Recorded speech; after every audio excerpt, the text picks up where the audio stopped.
One time I went to the bar with one of my friends. I had just turned 21, so I haven't been to much bars up to that point. My friend was drinking on the way to the bar, so he was already pretty drunk when we got there. When I sat at the bar, a cute girl came and talked to me and my friend. She said her name was Candace, and I noticed she had really bright red hair. I assumed she dyed it. It was pretty but unnatural. Anyways, this girl was flirting with me and my friend. She could tell my friend was already very drunk. To be honest, I played along like I was drunk already too, since it seemed to be working for my friend. I didn't know if she was just trying to get free drinks, so I told her we didn't have much money. She offered to buy us drinks. She kept buying us drinks, and I started to get confused as to who she liked between me and my friend. My friend went to the bathroom. Before he came back, he was kicked out by the bouncers. He was too drunk. Candace and I went outside with him. She kept telling him to go home with her. He was so out of it he could barely answer her. I told her he was too drunk and that I couldn't let him go anywhere. I didn't want him to wake up hungover in some random house with no car and no idea what happened. Candace kept pushing it, saying that she would take care of him, but I told her no because I had to stay with him. I was more sober than him, he was my responsibility. I told her the only way he was going anywhere was if I tagged along. I assumed she thought that I was jealous or cock-blocking, but my friend could barely stand and lost interest in Candace already at that point. She immediately started flirting with me and offered to get my friend a taxi to drive him home and said we could go to her place alone. At this point, I had a few drinks and I was pretty buzzed, so I agreed. We took my friend to the taxi and walked to her car. I slightly stumbled on the way to her car. "Wow, you're pretty drunk, huh?" she said, smiling as she held onto my arm. "Yeah," I said. I don't know why, but I just felt slightly shy and anxious. Everything was just happening too easy for me, so I felt uneasy. We got in her car, we drove down the street. "Want to stop at the liquor store and get some more to drink? I'll buy it, so don't worry about paying," she offered. I didn't want to drink any more than I already did. I was already buzzed and wanted to be able to carry myself throughout the rest of the night. Sometimes I made myself look stupid when I'm drunk, so I didn't want to ruin anything with Candace more than I already did earlier with telling her my friend was too drunk. I told her I was already drunk enough, but she insisted. I didn't want to seem lame, so I told her to get me a pint of liquor with some apple juice to chase it. She went in the store and came out with a lot more than just a pint.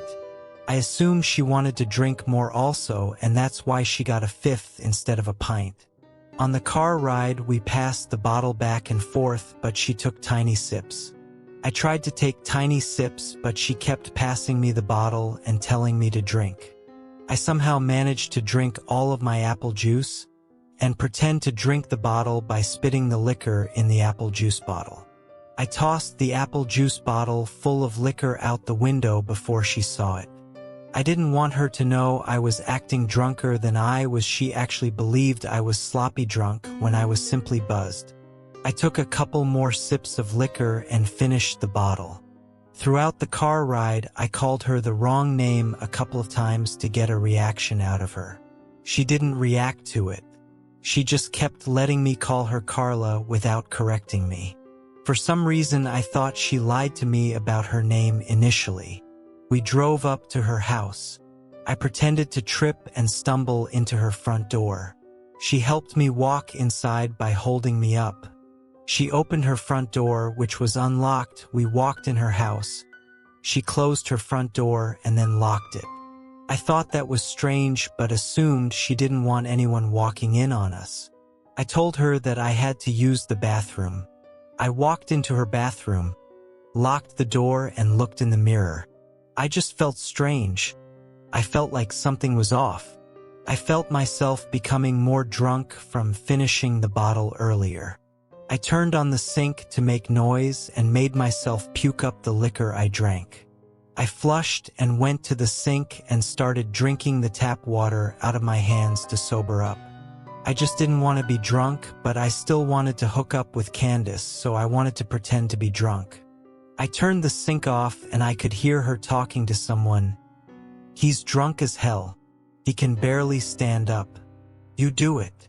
Who was she talking to? And do what? I walked out of the bathroom and into the living room.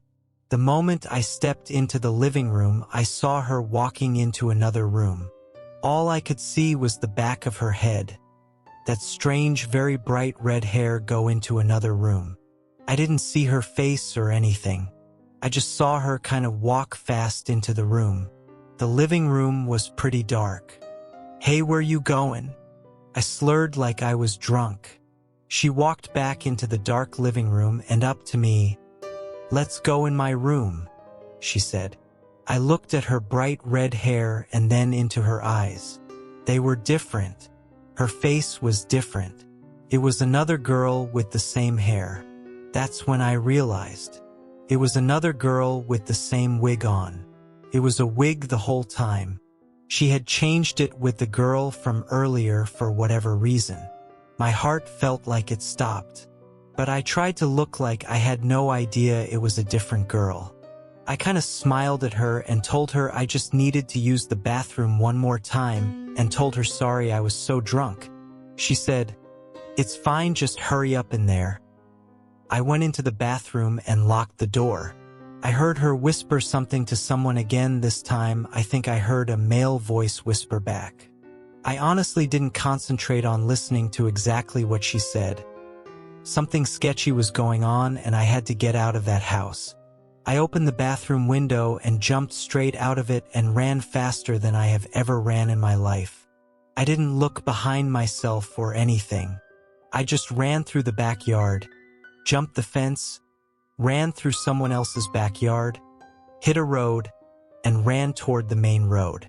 I kept running down the main road until I saw a 24-hour convenience store. I ran into the store and stood straight at the front of the store in front of the camera. I called a taxi and went home. I tried to think what happened that night. What was she or they planning that night? Why did she tell me a fake name? Why was she trying to get my friend and I so drunk? I thought maybe a robbery, but she kept spending money on us. She kept buying us drinks and even paid for my friend's taxi cab. And mostly, why did she wear a wig that she gave to another girl to wear? Who was she talking to? What did it mean? And what was in that room they tried to lure me into? The next day after this incident, I went back to the house with a couple of friends to see just what was going on. Nobody was there. No cars, no people, nothing. Just an empty house. I ended up finding out that the house was a summer rental, and whoever those people were, they broke into that house and used it for only that night and never came back. So I'm currently a sophomore in college, and the bar scene here is pretty big. Going out for the night to get special deals on alcohol so you can get plastered with your friends is kind of the go-to here. Despite this, I'm not a huge drinker and don't enjoy it a lot because it tastes so bad and hurts my stomach. I do enjoy the company though, and often go just to be out with my friends or meet new people. A lot of times I'm called the dad of the group because I end up taking care of them all the time. That's the prelude to what happened when I decided to go with them one Friday night. So we got all dressed up, pre-gaming a bit at my friend Q's apartment before we Ubered downtown to one of our pretty well-known college bars. After we got in, my friends immediately split off into tiny groups combing over the club for girls they wanted to try their shot at spending the night with. This is going to make me sound weird, but one-night stands aren't really my thing and I don't want to end up cock-blocking my friends, so instead of looking for girls, I usually find someone at the bar and make friends with them.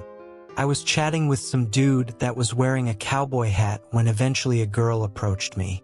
She was pretty cute, probably 5'6", with dirty blonde hair and eyes that I think were light brown. But they were so light they almost looked gold, which threw me off a bit. She asked if she could buy me some drinks in exchange for being her friend for the night, and I of course accepted, because hey, that's what I came here for anyway, right?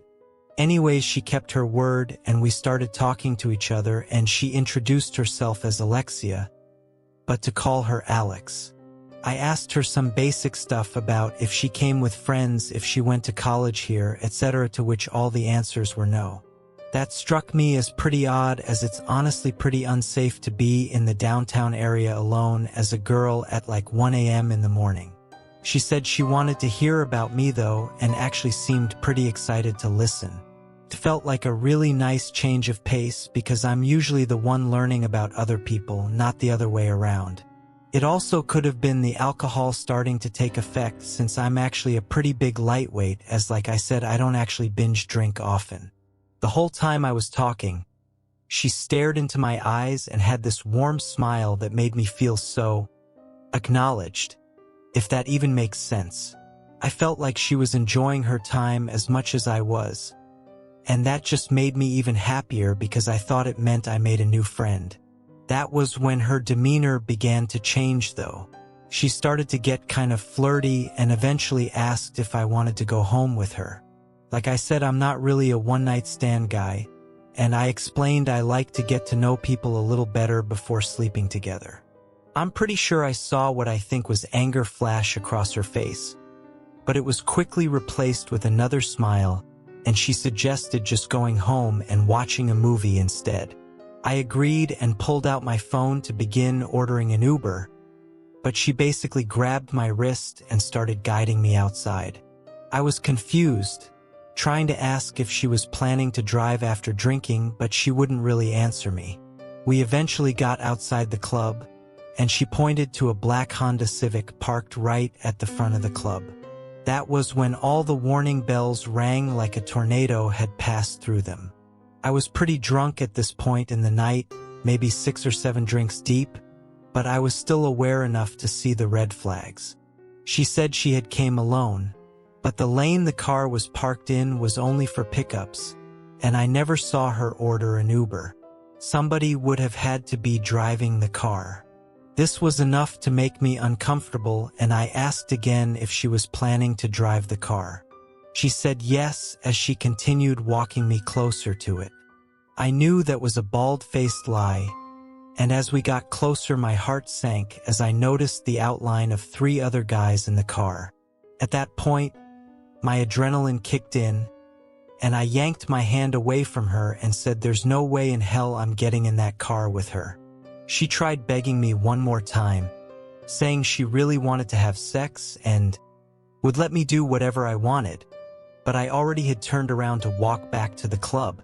She started cussing me out, practically screaming at the top of her lungs as I walked back up to the bouncers to go in. I texted my friends what happened, and we all met back up and went home. It was obvious she was going to college bars, trying to get guys drunk before offering to sleep with them, so she could get them in that car with 3 other men to rob them or do God knows what else. I called my city's anonymous tip line and left a detailed description of the girl, car, and place where it happened.